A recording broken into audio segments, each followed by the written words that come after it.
Beyond the Pillion is recorded on the traditional lands of the Kaurna people, and we would like to pay our respects to elders past and present.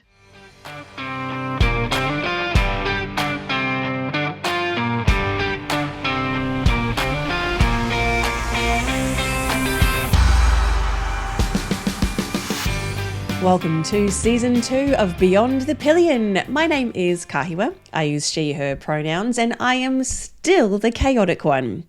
It has been a big few months and we are excited to get back into the stories and tips and tricks and sharing that all with you. And by we, I would like to introduce my new co-host, Rach. Rach, say hi. Hello, I am Rach. Thank you for having me on the podcast. So tell us a little bit about yourself, first of all. Maybe what bike have you got in the shed at the moment? I have a gorgeous Yamaha FZ6. It's a 2009 model. I don't think they make them anymore, but I've had it for a few years and I just cannot bring myself to replace it. It's perfect for me. It's sort Important of question. Yes. Does it have a name? Oh, yes, she does have a name. She has a name and a gender, apparently. Her name is Gogo Yubari, referencing Quentin Tarantino's problematic but fantastic film, Kill Bill. She was she was a teen assassin in that one. And what do you like about Gogo, the bike? Gogo the bike, I like that she is fast. I like that she's sort of, the guts of, imagine an R6, but just in a slightly more upright model. So I'm close to 6 foot. So it's just a very comfortable ride. I like that it's really versatile. So, you can, take it out around the hills. You can do all the fun stuff on it, but it's also a very, very comfortable commute for me. Excellent. And is that the kind of main type of riding that you're doing? Kind of commuting or adventure? Yeah, look, I would say that most of my riding is generally commuting at the moment. Historically, it has been as well. But in more recent years, I am starting to do a little bit more recreational riding, some group rides. I had the pleasure of going over to Sheila's Shakedown with you. Which was, very much an adventure. But at the moment, predominantly commuting for sure. And so how long have you been riding? I got my license in April 2013. So just over 11 years now. And it was at the time very much just something that I'd always wanted to do. I was a very, very risk-averse young person. So this was quite a turn for me. But despite being very, very risk averse as a young person, it was still something that I always wanted to do. I remember noticing motorcycles as a kid. I'd see them on the street and think that is just so cool. I love how they looked like freedom and they just encompassed all these things. And then, I finally did it. And I think yours is a little bit of a unique story, at least amongst some of our groups, but might resonate with a few people listening and watching in terms of the kind of how you got into riding and that for a large part of it you were kind of learning on your own, would you say? I would, yes. So mostly I didn't really have anyone in my social sphere particularly who was riding. There was no one, it wasn't like I had a partner or brothers or sisters or anything like that who were doing it. I will say though, I did have a very good friend, an older friend, my mum's partner. He, whilst we didn't grow up together or anything like that, he did ride a Harley Davidson. And when I started talking about getting my license, he was very, very supportive of that. Asked me to jump on the back just to make sure it was something that I wanted to do. I spent, I think, maybe 20 minutes on the back before I was very much convinced that I needed to be at the front. Unfortunately, he's no longer with us. He passed away quite suddenly. So I didn't ever really get to grow in terms of my riding skills and get to go out on rides with him. But he was quite important in that very, very, very early stage of making that decision to get out on the road like that, for sure.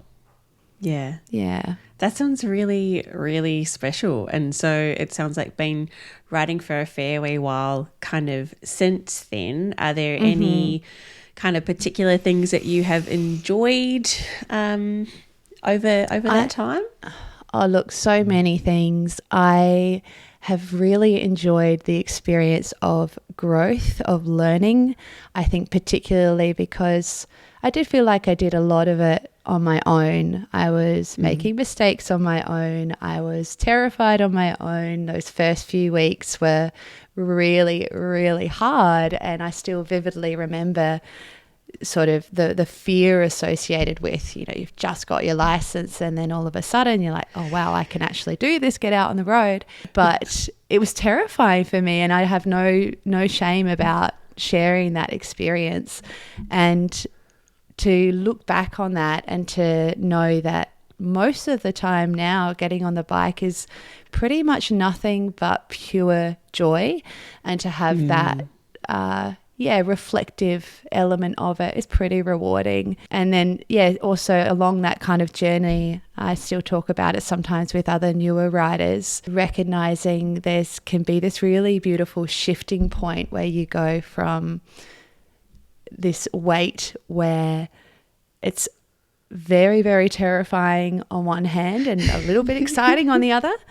And over time, just feeling those scales really, really, really shift. And that is just so, so thrilling. What would you say are the kind of main thing that you enjoy the most about riding, or any particularly standout memory? I think the thing I enjoy the most about riding is the independence of it. It is, for me, probably the only time that I feel my brain can be truly, truly quiet. You've got just the sensory overload of the environment and your connection with that machine and your surrounds. There isn't necessarily a room for a lot else at that time. Yeah. And so I love that about riding. And similarly, I guess on the flip side of that, I also really love the connection of it and the community of it. So you've got this thing that can be very, very solo and just a really nice way to connect with yourself and your body and the world.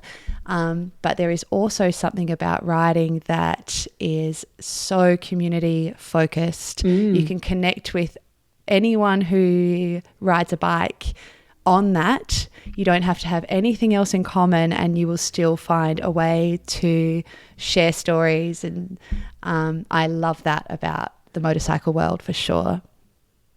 Yeah, I definitely feel like it has made it a lot easier to do small talk.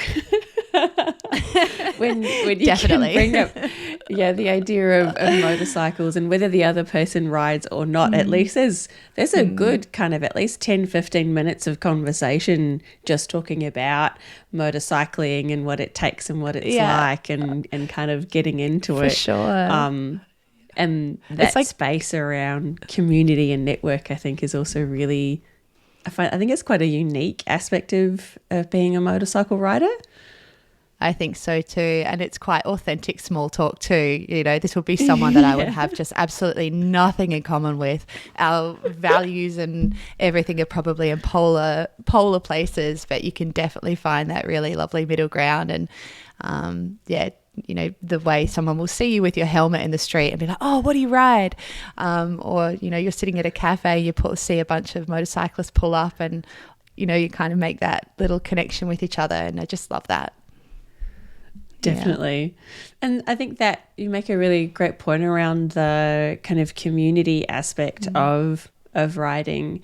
And there's something quite neat, I think, about the idea of group rides in particular, where it is a fascinating combination of like a solo activity in terms of it's me and my bike and my experience, and I'm connected, through my brain and my body. But it's also a beautiful shared, like collective experience. Yeah, riding with others is not the same as riding by yourself, even though you're not necessarily like directly interacting with each other a whole lot for most of the time. Yeah. But it feels like it's a really fascinating thing. And then you can, stop and if you're going to a cafe or something and have a drink and talk about what happened and the different things that everyone experienced. And usually the similarities are, oh, that corner was great, or those types of things. I totally butchered that one. Did you see? It's like, I don't know what you're talking about. No, actually, I do. No. Yeah, for sure. Yeah, definitely. And then you mentioned that we went over to Sheila's earlier this year, and I think that was for both of us, a bit of a unique ride in terms of being purely recreational, but also that longer ride. I know that you had done a few rides of like half a day or so, but this was quite a new one. Going for multiple days, for multiple hours in a row. Certainly was there anything in particular that stuck with you from that ride? There's so many things. I think just straight out the gates, doing the Great Ocean Road was something that was very much a bucket list item, and having the opportunity to be challenged in that way, and to be doing that with you was really special. I feel like that was, despite the fact that Gogo and I have had some recreational rides up until this point. We've kind of gone all the way down the York Peninsula. I've sort of, as you said, ridden full half days more before, but this particular road really helped me learn. I found myself learning on the go about those corners, and I just loved that experience. And I think I also really enjoyed the planning element of it, and sort of having to think about the ride differently to what I would on my everyday just sort of commute to work. Commuting in traffic is its own beast, and there are elements of that which I enjoy as well, particularly the speeding through, lane filtering, saying goodbye to the cars behind you. But planning element of this, this journey was really, really fun. Thinking about where we're going to stop and where the petrol stations are and how much, how many kilometres can we ride for and all this sort of thing. It was great. It was the really festival fun. itself. And then, getting actually to Sheila's was great, and having that weekend. But it was also really fun. I agree, the planning and thinking about it and the anticipation, and then also when that got thrown completely out the window because of starting late or leaving town late, or getting face to face with the ramifications of bushfires and road closures in the middle of rural Victoria, and having to take these great big detours. What did you like about it? It's great to have a plan. I think that was it was really fun putting the plan together and thinking about what's going to be enjoyable, what's going to get us to the places we need to go, like just that bit of balance. I really enjoyed.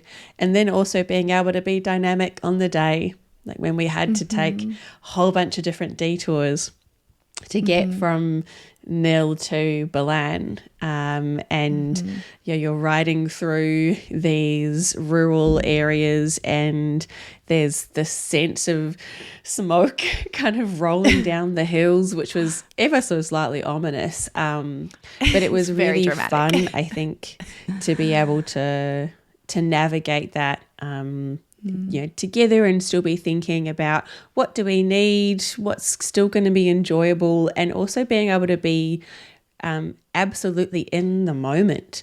There's no kind of getting distracted on your phone and kind of missing what's happening around you.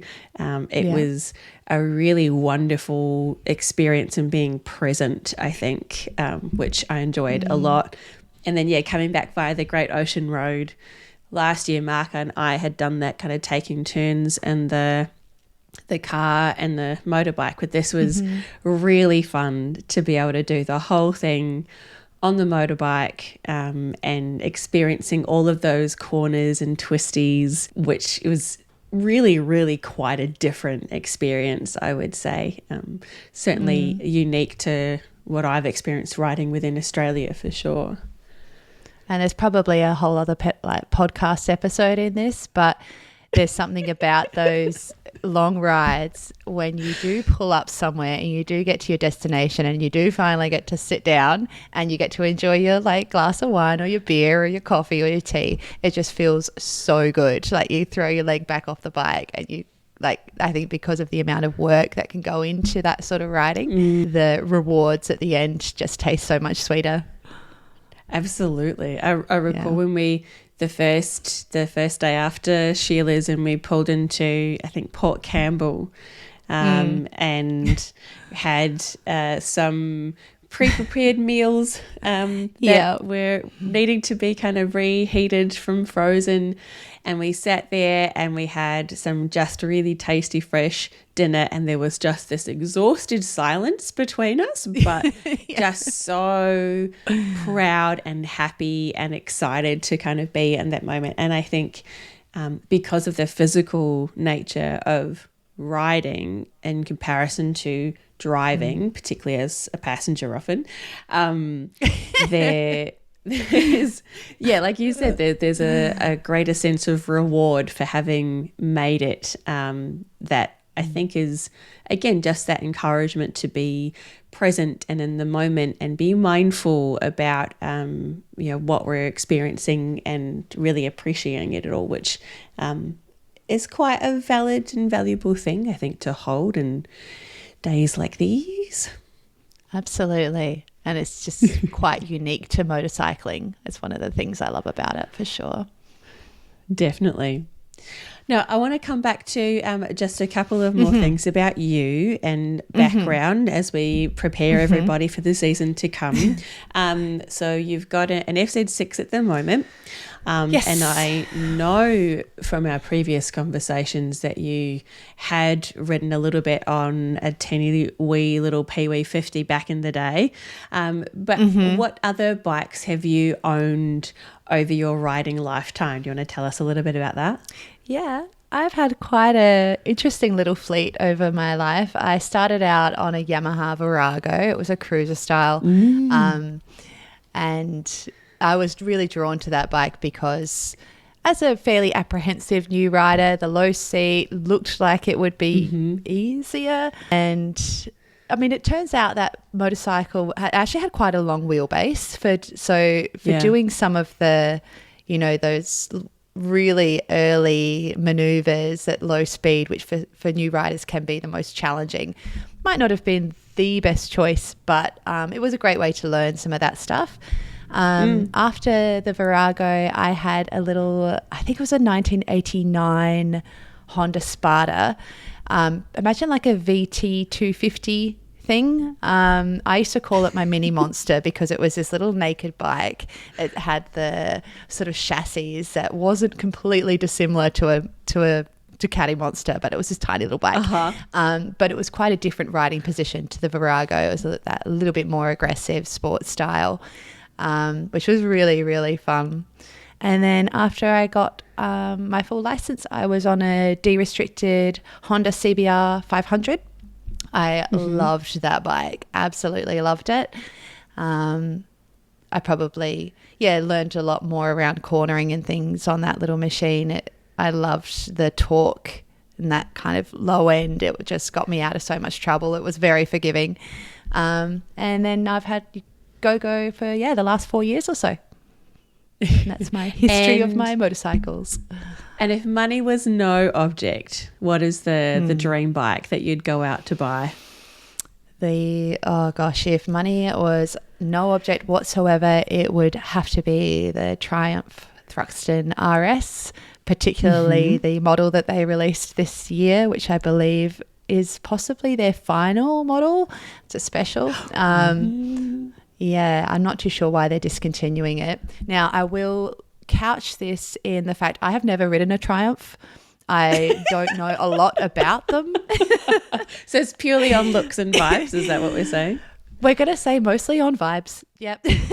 Mostly on vibes. That's valid. It is an absolutely gorgeous motorcycle. And I do, I have had the privilege of riding sort of similar type models, like Mark's beautiful Continental GT downstairs. It's just gorgeous. And the Thruxton isn't a dissimilar style to that. It's that sort of cafe racer.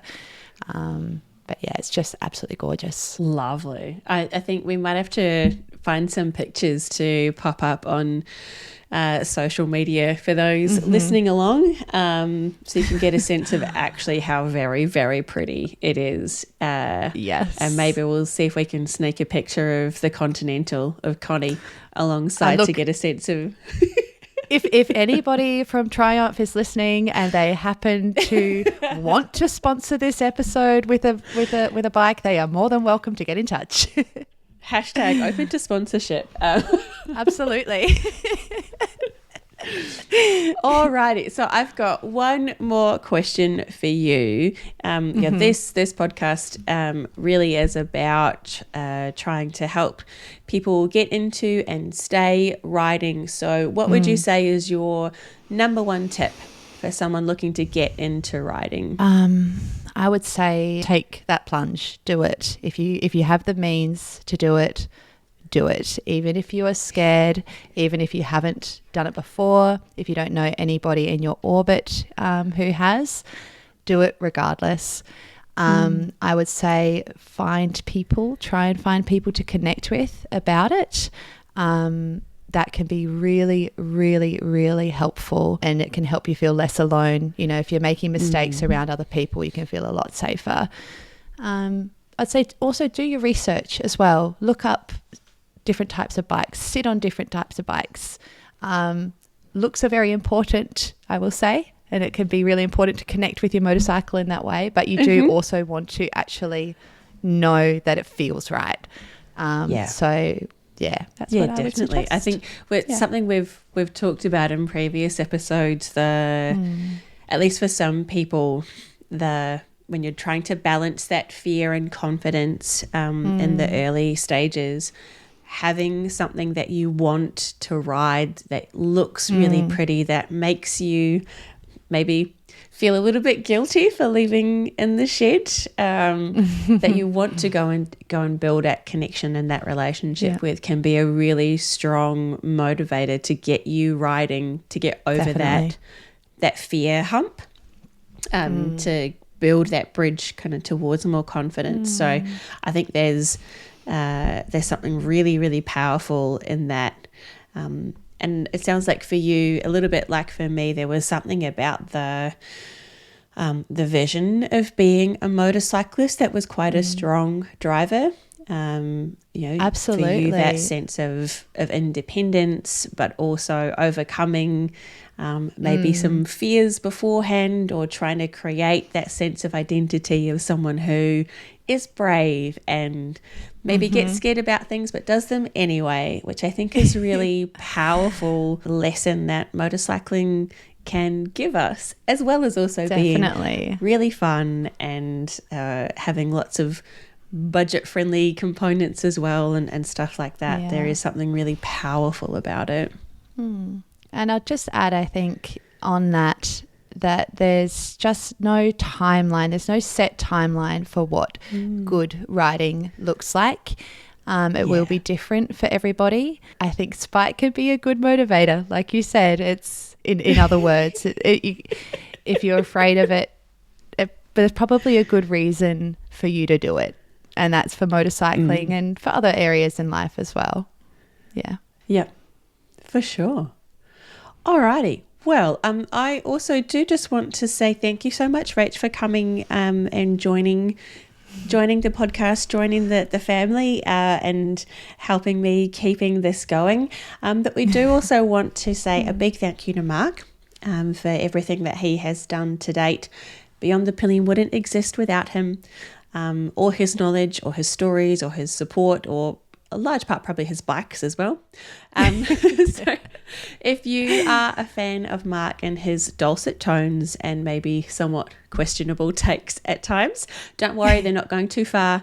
He has promised that he will pop in as a guest at some point this season, and he'll probably still be in the background of various different social media kind of content that we're creating as well. So please do stick around.